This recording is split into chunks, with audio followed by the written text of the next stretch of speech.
لنگ جاوے حیات پنجابی بن جاوے میں بیڑیاں ہزار توڑیاں میں پانی چو ساری چھوڑنا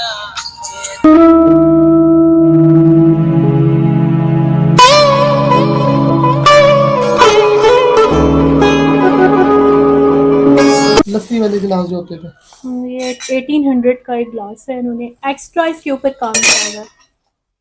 کہتے ہیں کہ ایک شہر ہے جو کہ دوسرے شہروں سے بہت مختلف ہے، اس شہر کا نام ہے لاہور۔ آئیے آج آپ کو میں لاہور فورٹ کی سیر کراتی ہوں۔ لاہور قلعہ بہت ہی بڑا ہے، تقریباً 50 ایکڑ پر پھیلا ہوا ہے، اور اس میں 21 ایسی تاریخی عمارتیں ہیں جو کہ مختلف ادوار میں بنائی گئی تھیں۔ ایک ہی دن میں سب کچھ دیکھنا اور دکھانا ممکن نہیں ہوتا، اس لیے اس ویڈیو میں آپ کو صرف کچھ خاص حصے دکھاؤں گی اور باقی جگہیں آنے والے ولاگس میں کور کی جائیں گی۔ ساتھ ہی اس ویڈیو میں آپ کو کچھ ریسٹرکٹڈ علاقوں کی ڈرون شاٹس بھی دکھاؤں گی۔ تو چلیے آگے چلتے ہیں۔ یہ ہے عالمگیری گیٹ لاہور، قلعے کا سب سے مشہور اور نمایاں دروازہ جو مغل سلطنت کے آخری بادشاہ اورنگزیب عالمگیر نے 1673 میں تعمیر کروایا۔ یہ دروازہ قلعے کے مغربی حصے میں واقع ہے۔ عالمگیری گیٹ مغل دور میں قلعے کا سب سے اہم داخلی دروازہ تھا، خاص طور پہ اس لیے کہ اسے ہاتھیوں پر سوار بادشاہ کی سواری کے لحاظ سے بڑا اور کشادہ بنایا گیا تھا تاکہ وہ آسانی سے اندر آ جا سکیں۔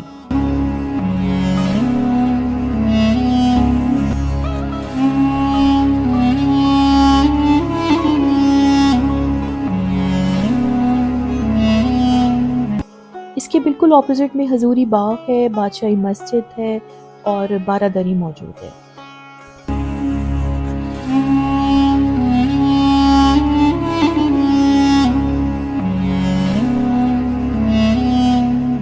تاریخ میں سکھ دور اور پھر انگریز دور میں بھی اس دروازے کا کردار اہم رہا۔ جنگوں میں اسے نقصان بھی پہنچا اور پھر انگریزوں نے اسے دوبارہ تعمیر بھی کروایا، مگر اب اسے سیل کر دیا گیا ہے، بند کر دیا گیا ہے۔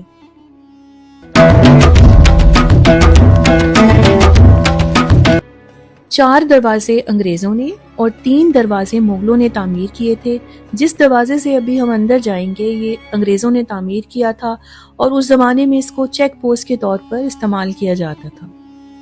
جیسے ہی ہم انٹر ہوتے ہیں سامنے ہی ہمیں تصویری دیوار یعنی کہ پکچر وال نظر آتی ہے۔ لاہور قلعے کی سب سے خوبصورت اور منفرد جگہوں میں سے ایک ہے۔ یہ دیوار قلعے کے شمالی حصے میں واقع اور دنیا کی سب سے بڑی تصویری دیواروں میں اس کا شمار ہوتا ہے۔ اس کی تعمیر مغل بادشاہ جہانگیر کے دور میں شروع ہوئی اور بعد میں شاہ جہاں نے اسے مزید خوبصورت اور مکمل کروایا۔ یہ دیوار تقریباً 400 میٹر لمبی اور 50 فٹ اونچی ہے، جو اسے بے حد خاص بناتی ہے۔ جو سفید کلر کا آرچ نظر آ رہا ہے یہ مشہور عمارت ہے، شاہ جہاں کے دور میں 1633 میں تعمیر ہوا۔ اس کا نام 9 لکھا اس لیے پڑا کیونکہ اس پر اس زمانے میں تقریباً 9 لاکھ روپے خرچ ہوئے تھے۔ اس دیوار پر ہزاروں چھوٹی بڑی تصویریں بنی ہوئی ہیں جن میں مغل بادشاہوں کی روزمرہ زندگی، شاہی دربار کے مناظر، جنگی مناظر اور فتوحات، شکار کے مناظر، ہاتھیوں، گھوڑوں اور شاہی جلوس، فرشتے، پرندے اور پھولوں کے ڈیزائن موجود ہیں۔ یہ تصویریں ہمیں مغل دور کی زندگی، ثقافت اور طاقت کی جھلک دکھاتی ہیں۔ یہ شاہ برج گیٹ ہے جسے مغل بادشاہ شاہ جہاں کے دور میں تقریباً 1631 سے 32 کے درمیان تعمیر کیا گیا تھا۔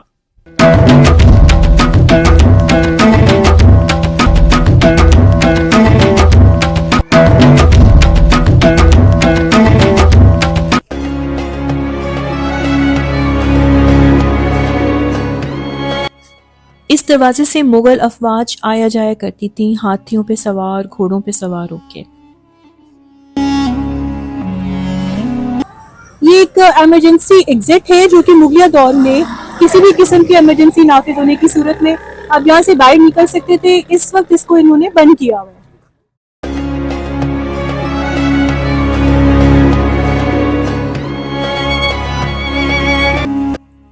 اس جگہ پہ دیوان عام، دیوان خاص، شاہی باورچی خانہ اور بہت سے ادر مونیومنٹس موجود ہیں جو کہ میں آپ کو آنے والے ولاگس میں دکھاؤں گی۔ فی الوقت ہم دائیں طرف چل رہے ہیں. رات کے وقت تارے تو سبھی دیکھتے ہیں، لیکن آج میں آپ کو دن میں تارے دکھاؤں گی، ایک ایسی جگہ جہاں پہ آپ کو دن میں بھی تارے نظر آئیں گے. جی ہاں، شیش محل. تو چلتے ہیں شیش محل کے احاطے کی طرف. یہ جو سامنے مندر نظر آ رہا ہے اسے لو مندر لاوا ٹیمپل کہا جاتا ہے. یہ مندر رام اور سیتا کے بیٹے لاوا سے منسوب ہے، کسی ملکہ یا بیوی سے نہیں. رنجیت سنگھ نے اس کی مرمت کا کام انجام دیا تھا، تعمیر کا نہیں. یہ شیش محل داخلی دروازہ ہے. یہ آپ کو دور سے بادشاہی مسجد کا ویو نظر آ رہا ہے اور ساتھ میں رنجیت سنگھ کی سمادھی. یہاں پہ صرف ہندو اور سکھ ہی جا سکتے ہیں. آپ کو میں اوپر سے اس کا شاٹ دکھاتی ہوں.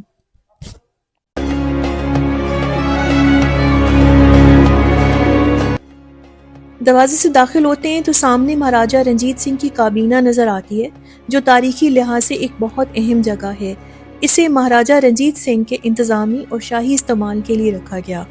اس عمارت کی سب سے خاص بات اس کے 8 دروازے ہیں. کہا جاتا ہے کہ ان 8 دروازوں کا مقصد یہ تھا کہ مہاراجہ کو ہر سمت پر نظر رہے اور وہ مختلف راستوں سے آنے والے پیغامات وزراء اور مہمانوں کو آسانی سے رسائی دے سکے. اب چلتے ہیں شیش محل کے احاطے میں. یہ جو سامنے آپ آرچ نما عمارت دیکھ رہے ہیں یہ نولکھا پیویلین ہے. اس کی بائیں جانب موجود یہ کمرے شاہی خواتین کے لیے مخصوص تھے. ان کمروں کو اس زمانے میں ملکہ کے غسل خانے اور آرام گاہ کے طور پر استعمال کیا جاتا تھا، جسے آج ہم آسان لفظوں میں شاہی سپا بھی کہہ سکتے ہیں. اوپر واٹر ٹینک کی وجہ سے پانی اس جگہ سے بہتا ہوا آگے جاتا تھا، فوارہ لگا ہوا تھا، اور یہ سامنے مغل دور کا ڈانسنگ فلور موجود ہے.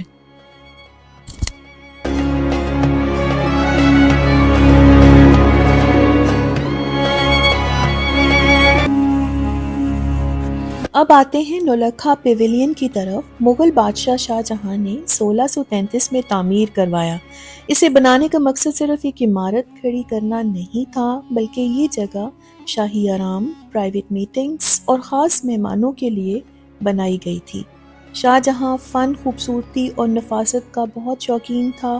وہ چاہتا تھا کہ قلعہ لاہور میں بھی ایسی عمارت ہو جو مغل سلطنت کی شان دکھائے، بادشاہ اور شاہی خاندان کے لیے پرسکون ماحول فراہم کرے اور بیرونی مہمانوں پر روب ڈالے. یہی وجہ ہے کہ نولکھا پیویلین کو قلعے کے اس حصے میں بنایا گیا جہاں سے اس زمانے میں دریائے راوی صاف نظر آتا تھا اور ٹھنڈی ہوا آتی تھی. اس پہ 9 لاکھ روپے کی لاگت آئی تھی اور نہایت قیمتی پتھروں کا استعمال ہوا تھا، جس کے آثار ابھی بھی نظر آتے ہیں.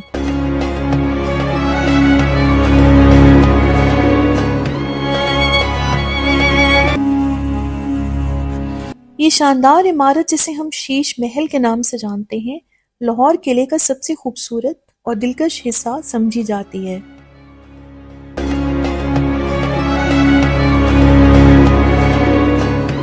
اس محل کی سب سے بڑی پہچان اس کی چھت اور دیواروں پر جڑا ہوا باریک شیشہ ہے.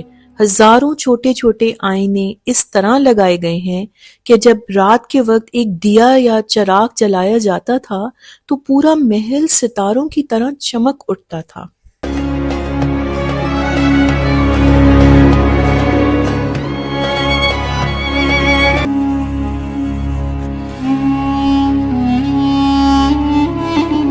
شیش محل میں سفید سنگ مرمر، شیشے کی نفیس کاری، قیمتی جڑاؤ پتھر استعمال کیے گئے جو مغل فن تعمیر کی اعلیٰ مثال ہے. جب مغل سلطنت کمزور ہوئی اور شاہی نظام ٹوٹنے لگا تو قلعہ لاہور بھی اپنی اصل حفاظت کھونے لگا. سکھ دور، خاص طور پر مہاراجہ رنجیت سنگھ کے بعد، قلعے کو زیادہ تر فوجی اور انتظامی مقاصد کے لیے استعمال کیا گیا تھا. شیش محل جیسی نازک عمارت سکھ حکمرانوں کی ترجیح میں شامل نہیں تھی. قیمتی پتھروں کو دوبارہ استعمال یا اتار لینے کا رجحان عام تھا. اسی وجہ سے مورخین کا خیال ہے کہ کئی قیمتی پتھر اس دور میں نکال لیے گئے. انگریز دور میں بھی شیش محل کو شدید نقصان پہنچا تھا. بہت سا نفیس کام نظر انداز ہوا، کئی جگہوں سے قیمتی پتھر غائب ہو گئے، بعض اسے ٹوٹ پھوٹ کا شکار بھی ہوئے. آج بھی شیش محل قیمتی پتھروں سے خالی ہونے کے باوجود بہت خوبصورت ہے. وقت حملوں اور لوٹ مار کے باوجود شیش محل یہ بات ثابت کرتا ہے کہ اصل حسن صرف دولت میں نہیں بلکہ فن، محنت اور تخلیق میں ہوتا ہے.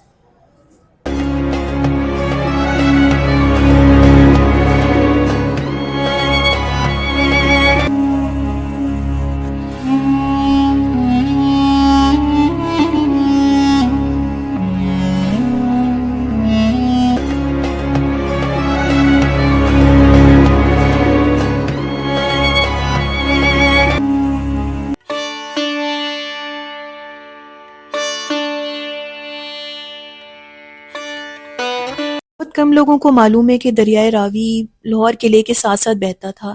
یہ تو وقت کے ساتھ اور انوائرمنٹل چینجز کی بدولت راوی کا بہاؤ بدل گیا.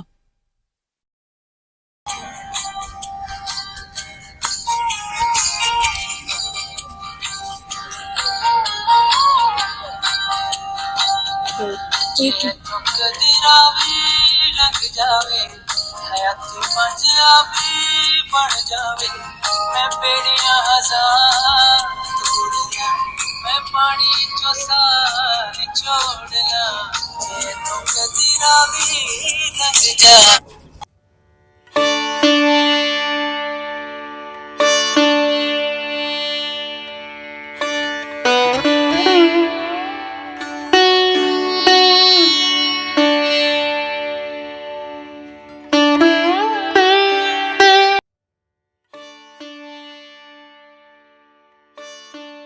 اس احاطے میں موتی مسجد واقع ہے مگر میں وہاں نہیں گئی کیونکہ فلمنگ ممکن نہیں تھی، ریسٹرکٹڈ ہے. لاہور قلعے کے اندر موجود تھے ہینڈی کرافٹ شاپس ماضی کی خوبصورت جھلک ہیں.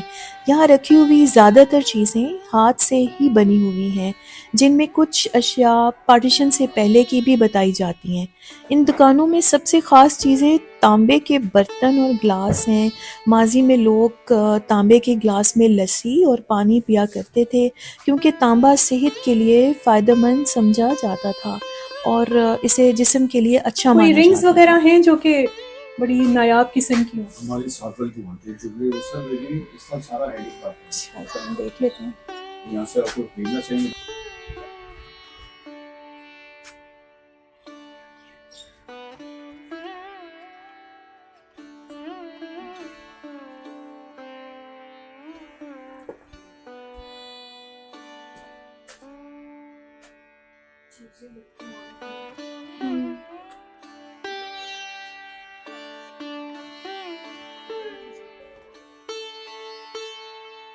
یہ اینٹیک جو ہے یہ واقعی میں اینٹیک ہے یا ایسی ہی ہے؟ سب ہینڈی کرافٹ ہے، handy craft. Hand made, Pakistan بننے سے پہلے بھی. اچھا یہاں پہ اتنا مہنگا گاؤں نہیں ہے جو خریدے گا. ہاں یہ تو صحیح کہہ رہے ہیں، پاکستان بننے سے پہلے کی ہیں لیکن پھر بھی ہینڈی کرافٹ جو سستا ہوتا تھا جی جی آج کل یہ بھی ذرا قیمتی ہو گیا، میٹل ایکسپینسو ہو گیا، صحیح. لیبر مہنگی ہو گئی. ہاں کیا زمانہ ہوتا ہوگا جب لوگ اس میں گلاسوں میں پانی پیتے ہوں گے، لسی پیتے ہوں گے. کیا وقت ہوگا، کیا دور ہوگا. بتاتے اچھا ہیلتھ کے لیے اچھا تھا. یہ میٹل یہ تانبے کے ہیں یا تانبے کے ہیں. تانبے کے گلاسز ہیں؟ دکھائیں گے ذرا ایک. یہاں پر لسی والے گلاس جو ہوتے تھے، یہ 1800 کا ایک گلاس ہے، انہوں نے ایکسٹرا اس کے اوپر کام کیا ہے. تانبا ہے، یہ تانبے کا ہے. براس. ایک سمپل جیسے وہ پرانا تانبے کا وہ نہیں ہے آپ کے یہ پاس؟ پرانا تانبے والا ہے. لاہور قلعہ اتنا بڑا اور تاریخی مقام ہے کہ اسے ایک ہی دن میں مکمل طور پر دکھانا ممکن نہیں. اسی لیے اگلی آنے والی ویڈیو میں آپ کو دکھاؤں گی شاہی مہمان خانہ، میوزیم، مائی جنتا حویلی اور پرنسس بمبا کی دلچسپ کہانی. اگر آپ کو میری یہ ویڈیو پسند آئی ہو اور آپ اگر میرے چینل پر نئے ہیں تو ویڈیو کو لائک کریں اور چینل کو سبسکرائب کرنا نہ بھولیے گا. جلد دوبارہ ملاقات ہوگی، تب تک کے لیے اللہ حافظ.